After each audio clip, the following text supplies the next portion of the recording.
The last light of day bled across the desert like an old wound refusing to close. Dust hung thick in the air, turning the horizon to bronze.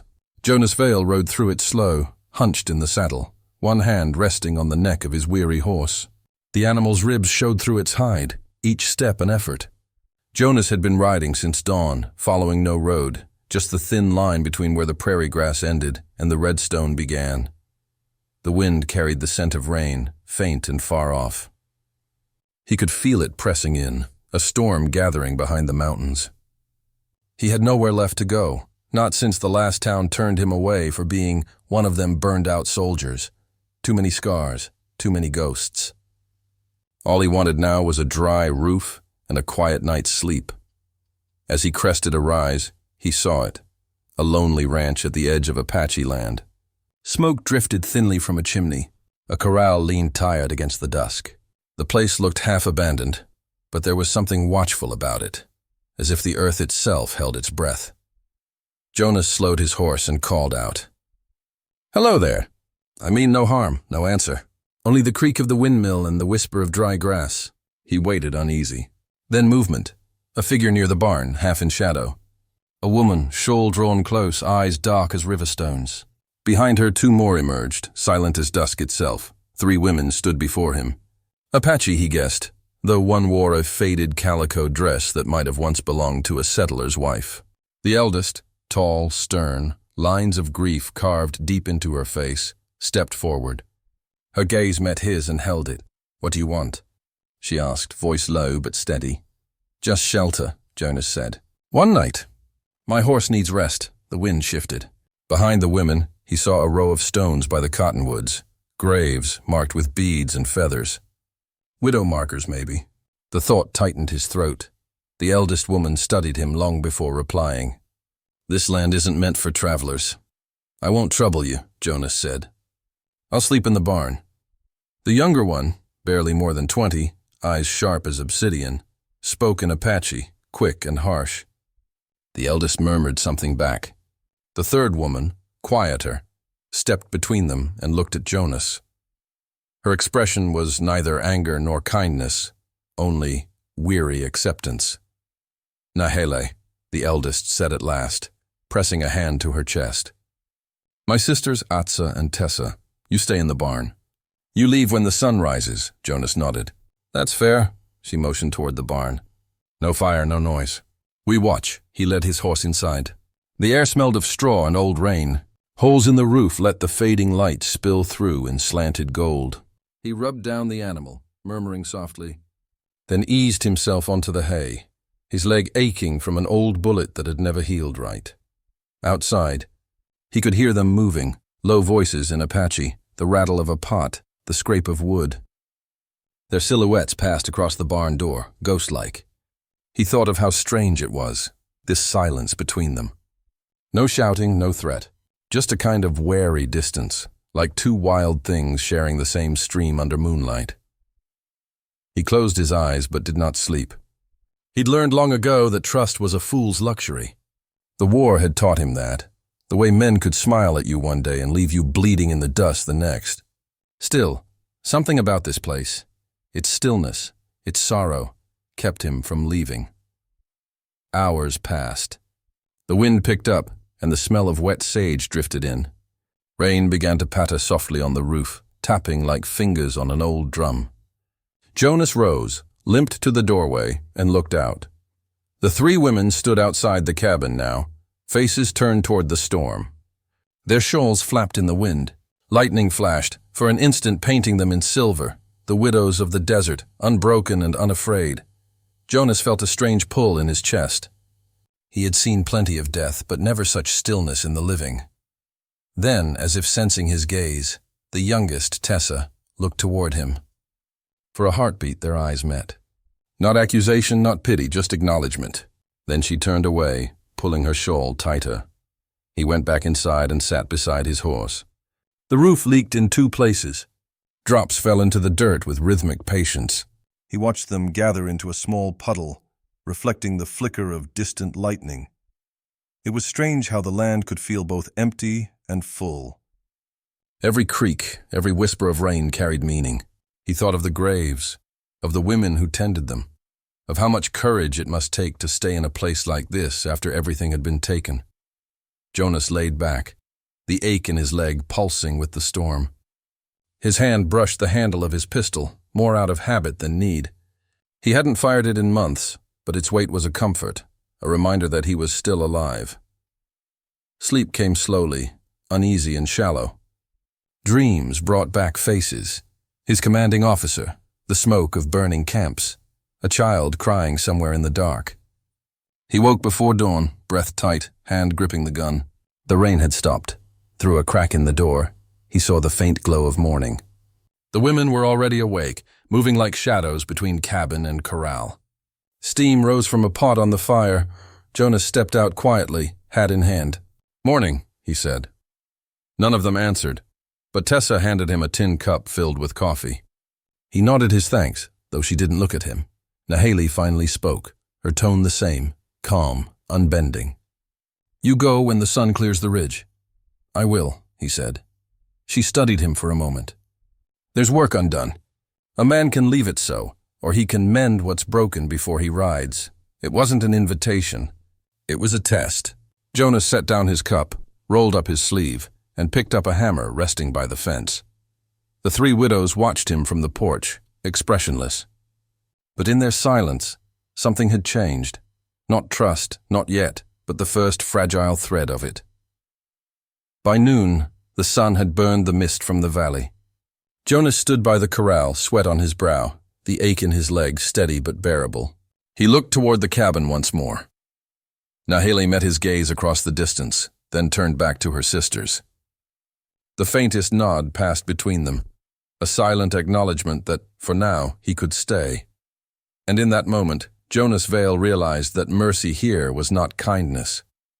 It was endurance, an offering made by those who had lost everything but still chose not to turn away. Tone and realization. The desert holds its breath. Jonas, weary from war and wandering, learns that survival in this place is not won through words or weapons, but through patience and quiet respect. Mercy, he understands, is a harder thing than war. It requires staying when leaving would be easier. Morning broke slow and gray over the valley, the kind of light that held its breath before turning gold. Mist clung to the hills, curling around the cottonwoods like smoke. Jonas woke stiff in the barn, the smell of hay and damp wood thick in his lungs. His horse nickered softly beside him, head lowered, grateful for rest. He sat for a moment, listening, the faint crack of kindling from the cabin, the rustle of skirts, the steady rhythm of someone drawing water. The women were awake as they always seemed to be before him. Jonas stood, brushed the straw from his coat, and limped out into the pale morning. The air tasted of wet earth and cedar. His leg ached with each step, but the stiffness of it was something he'd learned to bear, just another ghost following him. Across the yard, the three widows worked in silence. Atsa knelt near the fire pit, stirring something in a pot. Tessa was mending a torn shawl on the porch rail. Nahele stood near the corral, arms folded, eyes fixed on him. Her look wasn't cruel, just measured, cautious, as if she was waiting to see what kind of man he would choose to be today. Jonas raised a hand in greeting. "Morning." Nahele didn't answer, but she gave the smallest nod before turning away. That was enough.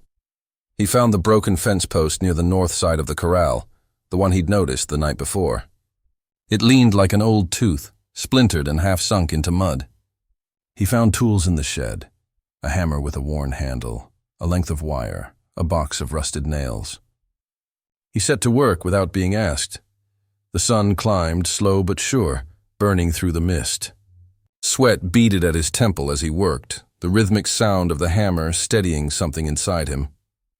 Each strike felt like an answer to a question no one had asked. What do you owe for the harm you've done? From time to time he caught sight of them watching.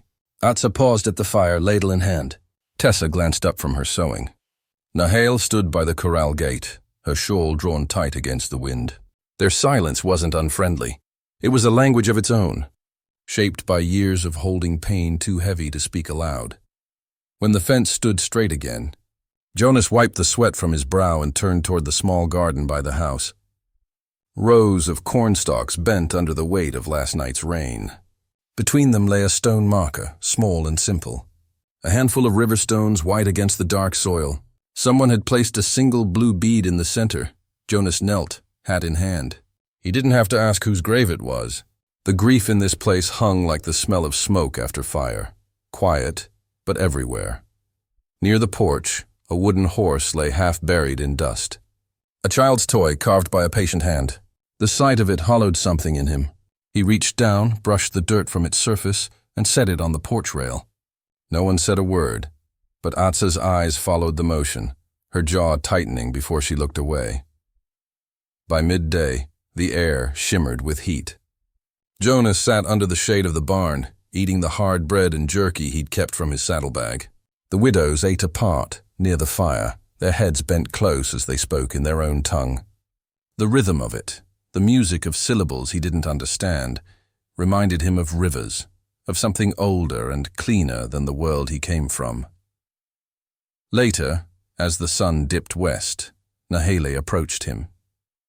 She carried a bucket of water and set it down by his feet. "You work without being told," she said quietly. Jonas looked up. "It's how I was raised." Her gaze was long and unreadable. Men say many things about how they were raised. Few remember what they destroyed. He felt that one in his chest. He wanted to tell her she wasn't wrong. That he had seen things no man should have seen, done things no man should have lived after. But words were useless here. Instead, he dipped his hands into the cool water and said only, "I remember enough." That seemed to satisfy her. She turned and walked away, her braid swaying against her back. As dusk settled, the land changed again. Shadows lengthened across the grass. The mountains turned purple, then black. The smell of cooking drifted from the fire, beans, stew, and mesquite smoke. Jonas hadn't eaten real food in days, and his stomach twisted with hunger. He kept his distance, but Nahele's voice called from the fire. "You've worked." "You'll eat," he hesitated, then walked closer. The three of them sat on woven mats near the flames, bowls in hand. There was space left for him, deliberate and spare. He sat cross-legged, careful not to intrude. The stew was simple, beans, corn, bits of venison, but rich, the kind of meal built from what the land would give. He ate slowly, mindful, tasting the earth in every bite. None of them spoke much. The fire popped, sending sparks into the twilight. Crickets started their evening song. Somewhere beyond the ridge, thunder muttered, low and distant. Jonas caught their faces in the shifting light, the deep lines of Nahele's sorrow, the calm in Atsa's eyes, the guarded curiosity in Tessa's. He wondered what stories they'd told each other on nights like this, when the men they loved never came home. He wondered if there was room in this place for forgiveness, or if some wounds simply became part of the land. When the meal was done, Nahele passed him a small tin cup. The coffee inside was bitter and black. "You fought with the army," she said suddenly, her tone neither question nor accusation. Jonas stared into the cup. "Once, which side?" He hesitated. "The side that lost something." Her gaze softened, if only slightly. "We all did." The thunder came closer now, rolling through the canyons. A gust of wind stirred the fire, scattering embers across the dirt. Atsa rose, gathering the bowls. Tessa carried in the blanket from the line.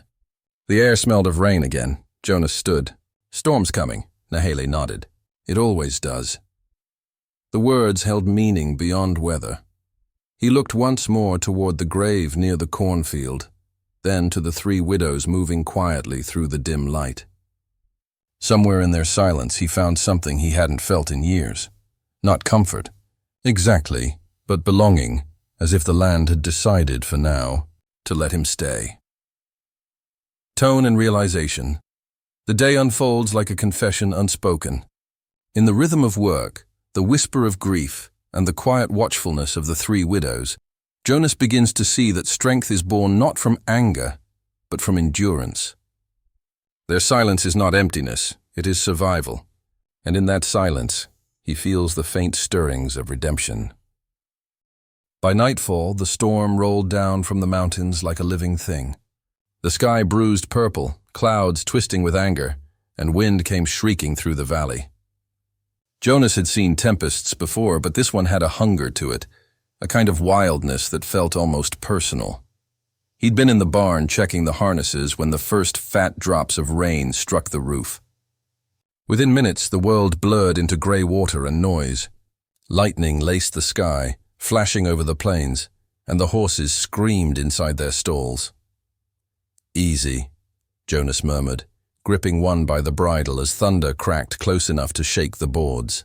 His bad leg screamed back with pain, but he kept at it, tightening latches, dragging the feed sacks away from the leaks.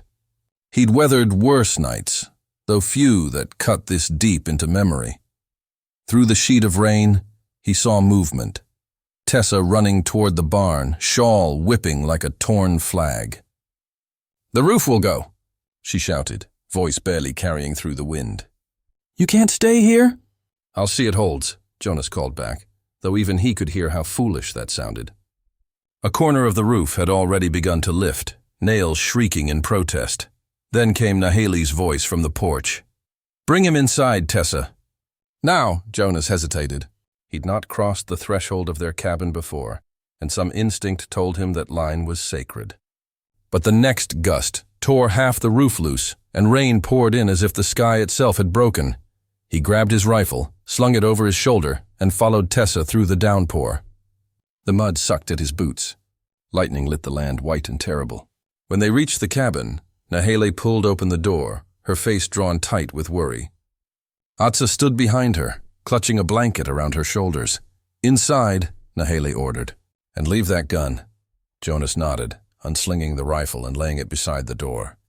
He stepped in, dripping water onto the plank floor. The warmth hit him first, the close heat of firelight and cedar smoke. The small room glowed gold and red, shadows trembling across the walls. Herbs hung from the rafters, sage, wild mint, dried braids of sweetgrass. A woven rug covered the center of the floor, its colors dulled by age. The air smelled of wood smoke, pine, and something faintly sweet. Tessa shut the door hard against the wind. Outside, the storm howled, claws raking at the shutters. Jonas stood awkwardly near the hearth, feeling out of place and far too large for the space. He removed his hat, rainwater dripping down his neck. The widows moved around him, efficient and silent. Atsa added wood to the fire. Tessa checked the latch, and Nahele poured water from a kettle into a clay cup. She handed it to him without looking. "You're half frozen. Drink." He took it with both hands.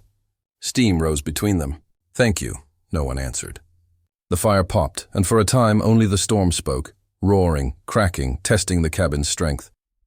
Jonas sipped the water and sat gingerly on a wooden stool by the hearth. His leg throbbed, the old wound burning as though the lightning had found it. He looked around, the walls lined with handmade things, woven baskets, clay jars, a few old tools mended and remended. Every object spoke of endurance, then a sound, a muffled sob. Jonas turned. Atsa stood near the far wall, staring at the fire with wide eyes. Her hands shook where they clutched the blanket. Tessa reached for her, but Atsa flinched, shrinking back. Nahele's voice softened. "It's the storm," she said, though her own tone carried the edge of worry. "She remembers." Jonas watched as Atsa's breathing quickened, eyes flicking toward the window where lightning flashed again. He'd seen that look before, too many times. Not fear of weather, but memory. "She's reliving something," Jonas said quietly. Nahele nodded once. "They came at night, soldiers, burned her village by the river." The words struck him like cold iron. He saw it as if it were happening again. The orange bloom of flames, the screaming, the orders shouted into smoke. He'd been part of such raids once, years ago, when he still believed a uniform could make a man righteous. Another flash split the sky, and Atsa cried out. Jonas rose from the stool, wincing as his leg protested. Nahele moved as if to stop him, but he only said, "I won't hurt her." He crossed the small space slowly. Hands open, his shadow flickering on the wall. Atsa pressed herself against the log wall, trembling. Jonas stopped a few feet away. "It's just thunder," he said softly. "Not fire, not soldiers." Her eyes darted toward him, wild and uncertain. Lightning came again, close enough to rattle the floorboards. She gasped, and dropped to her knees, covering her ears. Without thinking, Jonas crouched down beside her. He placed his rifle, the weapon he'd leaned against the wall, far out of reach, in plain sight. Then he set his hand on the floor near hers, not touching, just there. "It's only the sky remembering," he murmured. Nothing more. For a long time she didn't move. Then her breathing slowed, the panic easing into shivers. She looked at his hand, then at his face. "Why do you help?" she whispered, the first English he'd heard from her. Jonas swallowed. "Because I should have, before." Silence filled the space between thunder. Nahele and Tessa watched from the firelight, neither speaking. The storm screamed outside, but inside something quieter was happening, a reckoning of small mercies. When at last the rain began to ease, Jonas helped Atsa to her feet. She stood unsteady, gripping the edge of the table. He stepped back, giving her room. Nahele brought her a cup of water, and Atsa took it without trembling. Jonas went to the window and looked out. The land shimmered beneath sheets of fading rain. A tree near the corral had been struck, split clean down the middle. Smoke rose from it, pale against the dark. He thought of that tree, the force that broke it, the fire inside that couldn't be seen until it was too late. He knew something of that. Behind him, Nahele spoke. "You could have left her to her ghosts," he turned. "I've got plenty of my own." Didn't seem right. For the first time, Nahele's mouth curved, almost a smile. "Then maybe you understand what kind of storm this place carries." Jonas nodded, glancing once more at the trembling light on the walls. "I think I do." Outside, the thunder rolled away, slow and tired. The rain softened to a whisper against the roof. In the hearth, the fire burned low and steady, its glow spreading warmth through the small cabin. Atsa sat near it now, blanket wrapped tight, but eyes calm. Tessa rested beside her, hand resting lightly on her shoulder. Nahele busied herself at the table, but her glance toward Jonas held something different, respect, or maybe just recognition. Jonas returned to his stool, the ache in his leg less heavy somehow. He leaned back, listening to the rain fade into the distance. For the first time since he'd come to this land, he felt no urge to leave when morning came. Tone and realization. The storm breaks both land and memory. Within its fury, truth's surface, of pain, of guilt, and of fragile understanding. Jonas learns that redemption does not begin with forgiveness, but with standing still in another's fear and refusing to look away. The days that followed the storm settled like dust after thunder, slow, uneasy, and strangely quiet. The land, washed clean, shimmered under the pale light of dawn. Puddles reflected the sky, and the scent of wet sage hung thick in the air. The cabin still stood, battered but unbroken, just like the four souls who now shared it. Jonas rose early, limping out to the corral where the fence leaned drunkenly from the storm's beating. The horses snorted and stamped, impatient for feed. He tested the posts one by one, tightening the wire, driving new stakes with the steady rhythm of a man who preferred work to talk. From the porch, Nahele watched him for a long time. She stood wrapped in a shawl the color of smoke, her expression unreadable. Finally, she stepped down, bare feet silent on the damp earth. "You work like a man paying a debt," she said. Jonas set the hammer aside. "Maybe I am," Nahele nodded, not pressing further. "There's a broken loom in the shed. You have hands for mending things. You'll fix it." It wasn't a request, but Jonas found himself agreeing. Inside the shed, the old wooden loom sat warped and splintered, one beam cracked through the middle. He spent hours sanding, fitting, and binding until the pieces held firm again. His hands remembered the craft of repair, something learned long before war had taught them to destroy. That evening, when Nahele passed the doorway, she paused.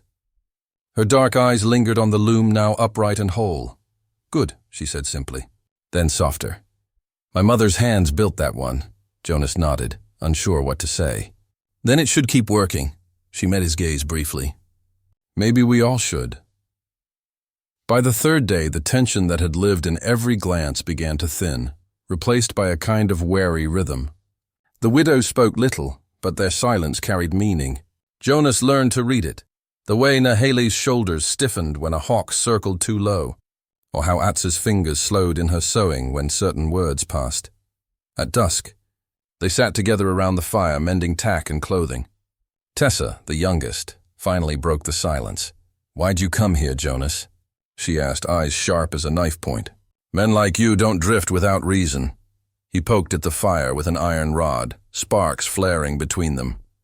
"Wasn't looking for much," he said. "Just a place to sleep," Tessa snorted. "Plenty of men just sleep their way into trouble." Nahele's voice cut through, calm but firm. "Enough, Tessa," but Jonas raised a hand. "She's right to ask." He looked into the fire, the flames reflecting the years he wished he could burn away. "I was a soldier once. Did things I'm not proud of. Got tired of watching the world burn and calling it justice." Atsa glanced up from her stitching, silent but listening. Nahele said, "And now you mend fences instead of breaking people." He nodded. "Trying to." The fire popped, and the wind whispered under the door.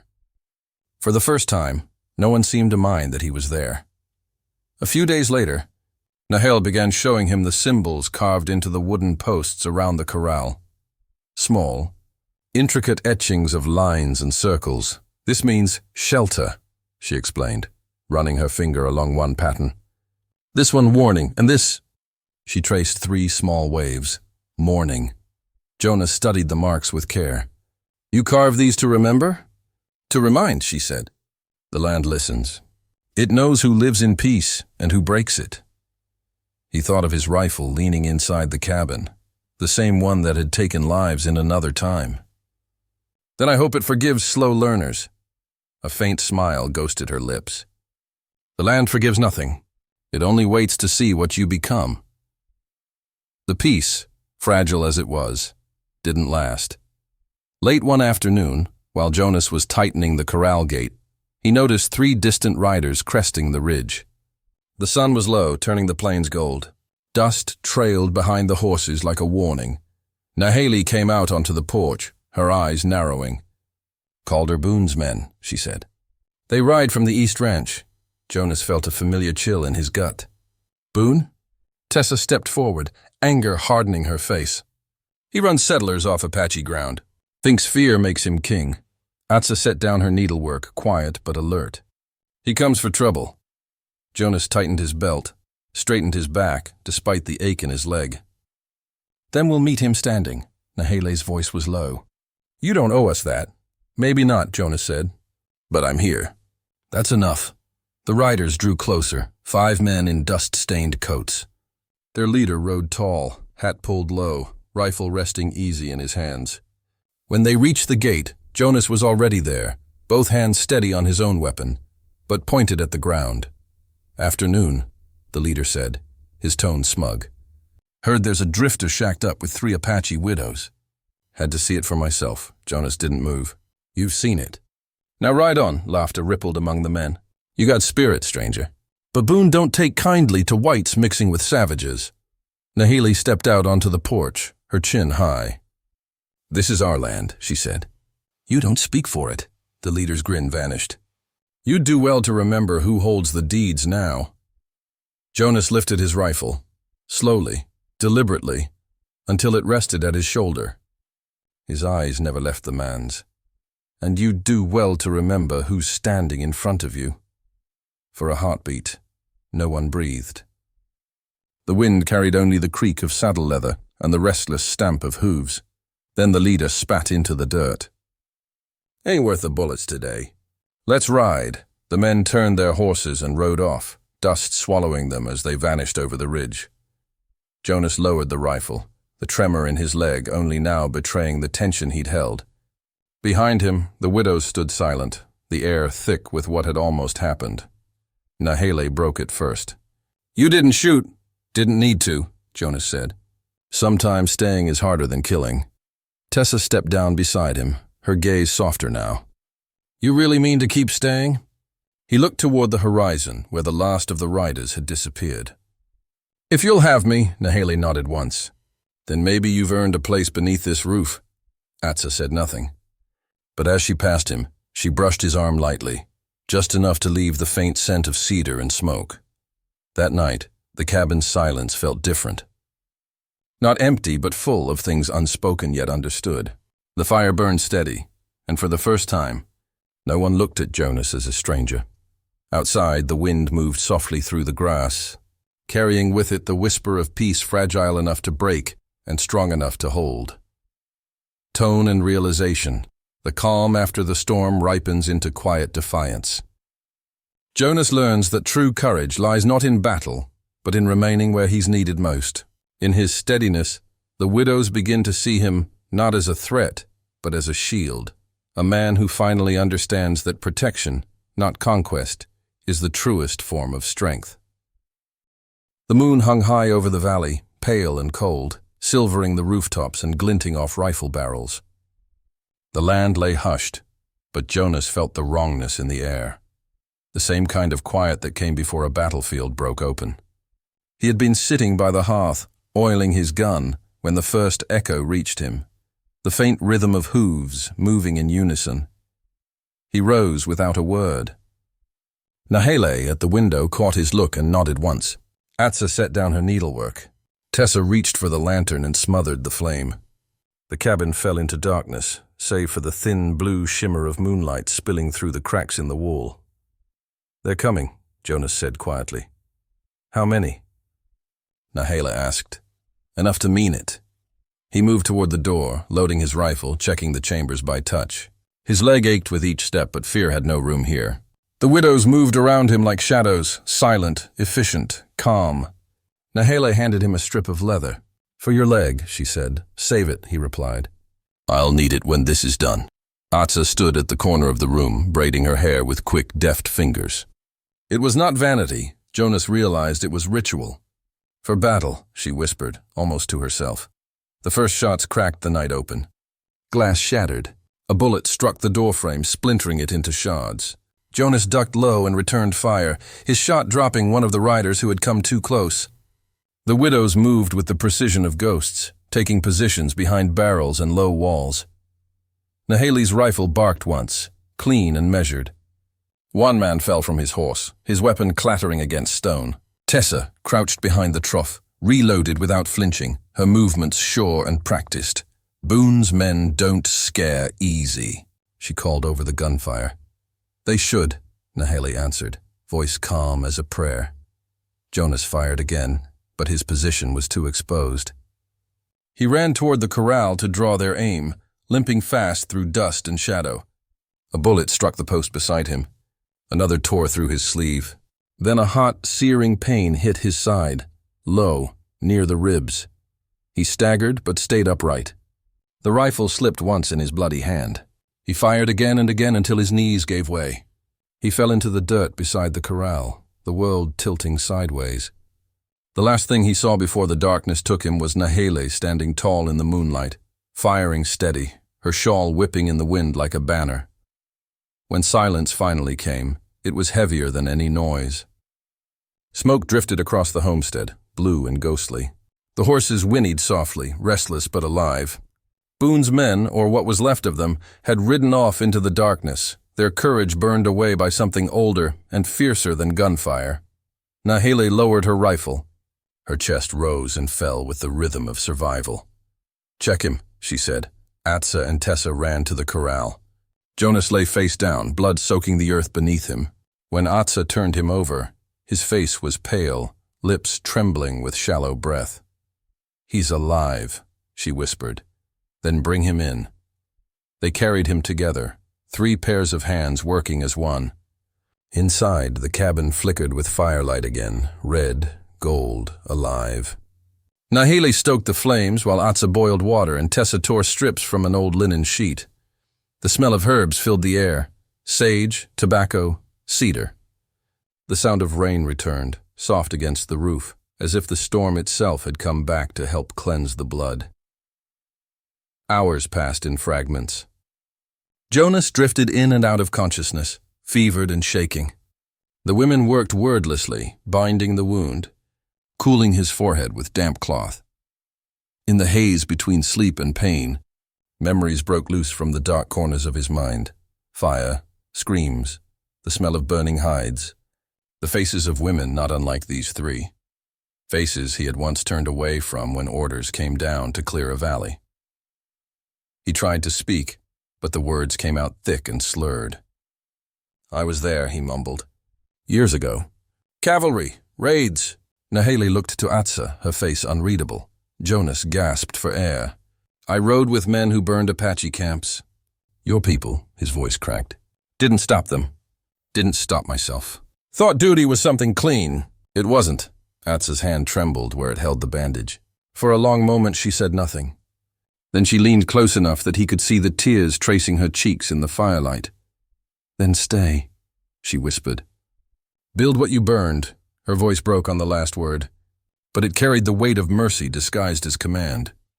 Jonas wanted to answer, but exhaustion dragged him under again. He woke at dawn to the faint hum of a song, low, rhythmic, ancient. Nahele sat by the fire grinding herbs with a mortar. Tessa was outside tending to the horses. Atsa sat beside him, plaiting thin strands of leather into a single cord. When she saw his eyes open, she said, "You should rest." He managed a weak smile. "You sound like my commanding officer." Her lips curved slightly, almost a smile. "I sound like someone keeping you alive." The cabin was warm, filled with the smell of earth and healing. Sunlight streamed through the small window, painting golden bands across the floor. Nahele turned toward him. "You took a bullet for this place." "That means something." Jonas's voice was rough. "Doesn't erase what I've done." "Nothing does," she said. "But the land remembers those who fight for it, not just those who harmed it." He looked to the ceiling beams, to the braids of herbs hanging there, to the smoke curling gently upward. "Then maybe it'll remember me as a man who finally stopped running." That night, the widows sat near the fire again, sewing quietly while Jonas slept. The world outside seemed at peace. No riders, no echoes of thunder. Just the chirp of crickets and the steady whisper of the wind. Tessa glanced toward him. "You think he'll live?" Atsa nodded. "He already does. Just not the same man." Nahele fed another log to the fire. "That's how redemption works. It burns what needs burning." The flames crackled, throwing their shadows across the walls. 4 shapes now, where once there had been only 3. Outside, the stars blazed over the valley, indifferent and eternal. Inside, the cabin held something fragile but fierce, a quiet promise born in blood, smoke, and forgiveness. Tone and realization, redemptive and tender through pain. Firelight and blood merge into forgiveness. Jonas learns that redemption is not in being absolved. It is in the doing, the staying, the protection of what remains.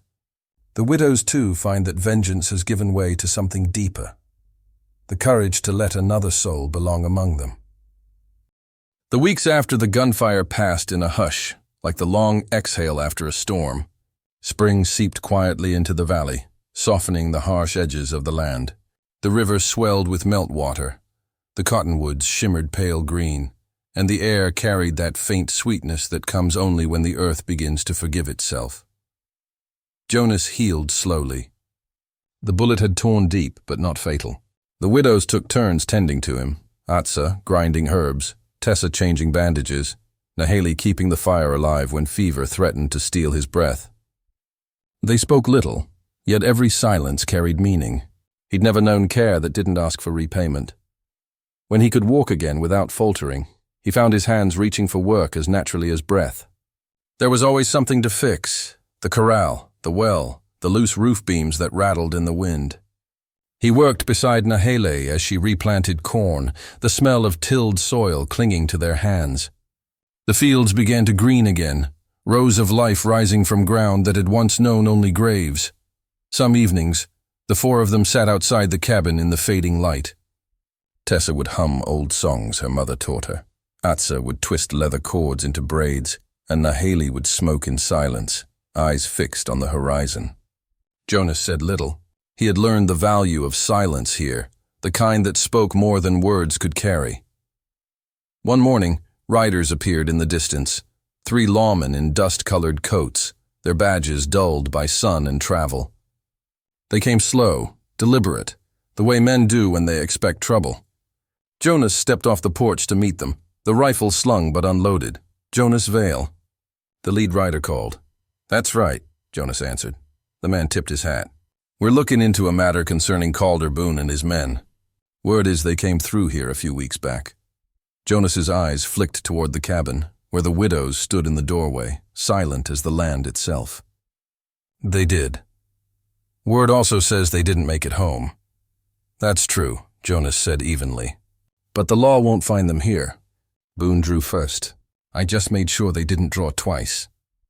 The lawman studied him, the faintest ghost of understanding passing through his eyes. "Ain't much of a law this far west. Sometimes justice gets handed out quiet," Jonas nodded. "That's how it was done." The man glanced past him, at the cabin, at the 3 women watching from the porch. Then he shifted in the saddle. "We'll mark the matter closed." He turned his horse. The other 2 followed. In minutes they were nothing but silhouettes swallowed by the sunlit plain. Jonas stood there a while, staring after them, the weight of their silence heavier than any judgment. Nahele came to stand beside him. "It's finished," she said softly. He nodded. "Maybe." Then, after a pause, "For them anyway." That night the valley glowed with the gold of firelight. The widows cooked together, beans, cornbread, roasted peppers. Jonas mended a bridle near the hearth. The air inside was warm and thick with smoke and the scent of sage. Tessa laughed at something Atsa said in Apache, a sound that startled Jonas in its brightness. He looked up and saw Nahele watching him. Her expression wasn't stern or guarded this time. It was almost tender. "You think you'll ride on soon," she said. It wasn't a question. Jonas's hand stilled on the leather strap. "Figured I might. Don't want to overstay what wasn't mine to begin with." Nahele nodded slowly. "You've been sleeping under this roof near a month now. The land knows your name." He looked into the fire. "Names haven't done me much good." Nahele reached for the kettle, poured him a cup of coffee, black and strong. "Then maybe it's time to let one mean something." 2 mornings later he saddled his horse. The day was bright, the air sharp with the promise of rain. The widows watched from the porch, Atsa and Tessa standing close, Nahele a step apart, her shawl pulled tight against the breeze. Jonas tied the last strap, checked the cinch, then turned toward them. "You've given me more than I deserved," he said quietly. "Thank you," Tessa crossed her arms. "You think a man can just leave after fixing the place like that?" "You owe us at least one more planting," Jonas smiled faintly. "You've got strong hands. You'll manage." Nahele stepped down from the porch, walking toward him. In her hands she held a small braid of horsehair bound with red and turquoise beads. She stopped in front of him and held it out. "You said you wanted rest," she said. "Then rest here." Jonas stared at the braid, the wind tugging gently at his coat. "I don't belong." Nahele's gaze was steady. "No one here ever did. We just stayed long enough to make it home." He looked past her to the cabin, the smoke curling from the chimney, the garden rose, the sound of the hens clucking near the corral.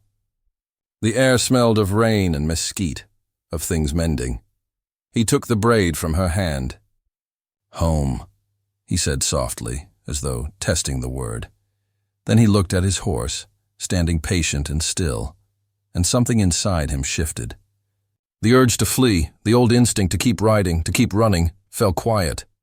He turned back toward the porch. Tessa grinned faintly. "Well?" Jonas sighed, then untied his saddlebags and dropped them to the dirt. "Guess I'll need a hammer."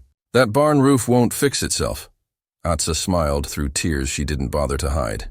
Nahele stepped aside as he led the horse back toward the corral. The wind rose, carrying the scent of rain over the valley.